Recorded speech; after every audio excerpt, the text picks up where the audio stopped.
Manchuria, northeast China, winter, 1936. The sky was colorless, just a smear of ash over the endless snow fields. A convoy of military trucks snaked its way across the frozen plains, their tires cracking over ice like distant gunshots. Inside the second truck, Dr. Akihiko Watanabe, a young Japanese medical officer with a clean uniform and a quiet sense of duty, pressed his hand to the fogged window, watching villages pass by like ghosts. He was 28, idealistic, trained in Kyoto, and had joined what he thought was Japan's elite disease control unit. The official orders said Unit 731 was devoted to epidemic prevention and water purification. It sounded noble, vital even.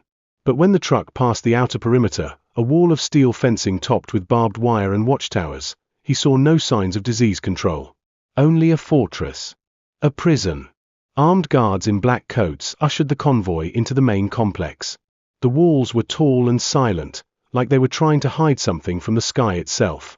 Akihiko stepped out, greeted by biting wind and an older man in a spotless military coat, General Sher Ishii. "You are the future of Japan, Doctor," Ishii said, smiling like a man who knew secrets. "And this is where the future is born." Akihiko bowed. The gates shut behind him. Unit 731 was a city within walls. Laboratories, barracks, greenhouses, morgues. There was even a daycare for Japanese families stationed there, an intentional illusion of normalcy. But certain buildings were sealed. Always locked. Always guarded.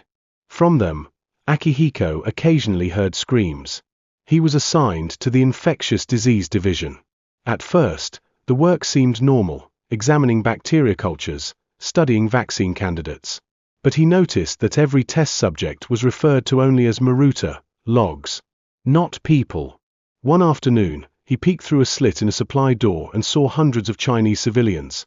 Men, women, even children, shackled, barefoot, emaciated, men in shackles being hosed down in the snow. Naked. Shivering. Their skin had turned purple from cold. "Why logs?" he asked his colleague, Dr. Kanda, a stiff, quiet man with years of experience at the compound. Kanda shrugged. "It's easier not to call them people." He watched as they were taken into laboratories for experiments. Some never came back. January 1937. Akihiko was called to observe a live dissection. The subject was a Chinese man, tied to a metal table, held down by leather straps. Ishii himself led the procedure. There were no painkillers. No anesthetics. As the scalpel opened the abdomen, the man thrashed and screamed. Akihiko stepped back, trembling. "We must see the body's reaction to infection, in vivo," Ishii explained casually, as if discussing a frog. That night, Akihiko couldn't eat. He wrote in his personal journal, "If this is medicine, then I am not a doctor. I am a butcher." But he didn't leave. Weeks later, while inspecting the holding cells, Akihiko noticed a prisoner staring at him, not with fear, but with contempt. Her name was Mylin, a Chinese nurse, arrested with her village for harboring partisans. Her face was bruised, but her eyes were unbroken. Unlike the others, she didn't look away. Mylin was used in a frostbite study. Her hands were submerged in ice water until the skin turned black. Then, her fingertips were snapped off to test nerve reaction. Akihiko was ordered to supervise. After the session, he stayed behind and secretly applied warm cloths to her hands. "Why do you help?" she whispered. "Because I still remember I'm human," he replied. Spring 1938. Experiments escalated. Vivisections became routine. Japanese scientists infected prisoners with plague bacteria, then cut them open to observe internal decay. There were high-pressure chambers, where lungs burst under sudden compression. Flame tests to measure skin resistance to fire. Forced pregnancies, then dissections on mother and child. Gas chamber experiments with mustard gas, cyanide, phosgene. Every day, Akihiko grew more numb. Every night, he wrote in Maylin's journal, the one she secretly kept. He added names, procedures, times, symptoms. "This is not research," he wrote. This is ritualized murder. Under the flag of the emperor. 1940 to 1942. General Ishii expanded operations into the field. They bred millions of plague-infected fleas in the compound, then loaded them into bombs. Villages in Zhejiang province were bombed with disease, plague, cholera, typhoid. Food and candies were laced with anthrax. Children picked them up and died within hours.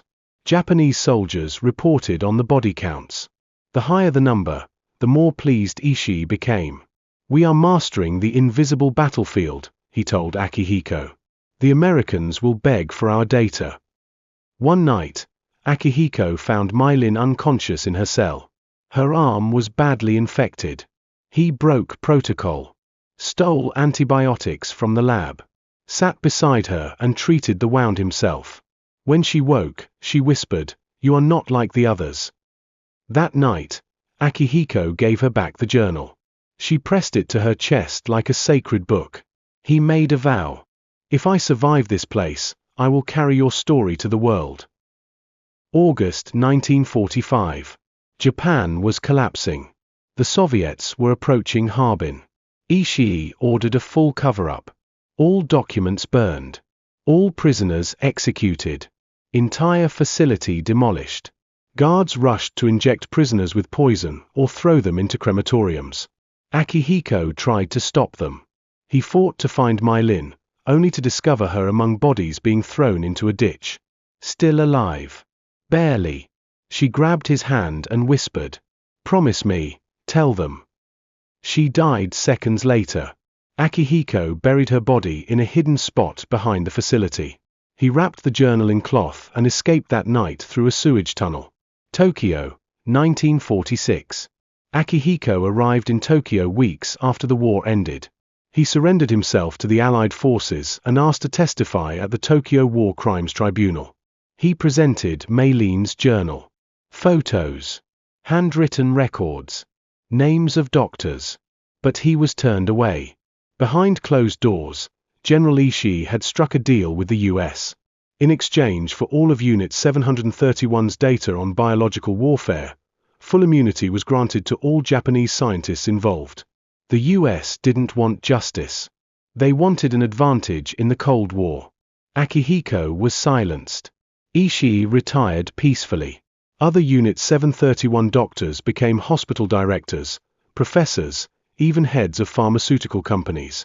The victims were never acknowledged. Kyoto, 1973. An old Akihiko lived alone in a small wooden house. He never married. Never practiced medicine again. Each year, he visited a grave on a quiet hillside. It was unmarked, save for a single stone. He laid down flowers and placed Maylin's journal on the soil. "I could not stop them. But I never forgot you." He died in 1982. The journal was never found. In a sealed vault labeled Top Secret, Pathogen Archive, old boxes from Japan remain untouched. Inside, glass jars with organs labeled in Japanese. Test photos. Names. Diseases. Unit 731's legacy lives on, not in justice, but in data. More than 3,000 men, women, and children were killed at Unit 731. None of the perpetrators were ever prosecuted. The US granted full immunity in exchange for data. Victims' families were never compensated. The facility's ruins were bulldozed. Many went on to lead prominent careers. The victims remain unnamed, forgotten. But history remembers. But they were real.